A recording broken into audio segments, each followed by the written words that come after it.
One of the most common mistakes that beginners make is to use the verbs studieren and lernen interchangeably. Let's quickly see how to correctly use them in a sentence. Studieren is used when a person is studying in a university or in high school.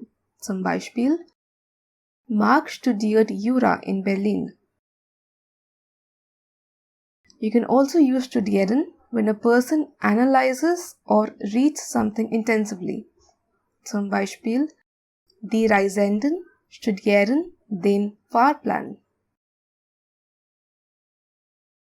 Lernen, on the other hand, is used when a person is learning a new skill or memorizing something. Zum Beispiel: Mein Kind will schwimmen lernen. Or Erika muss die Vokabeln lernen. Now that you know the difference between them, try to answer this question.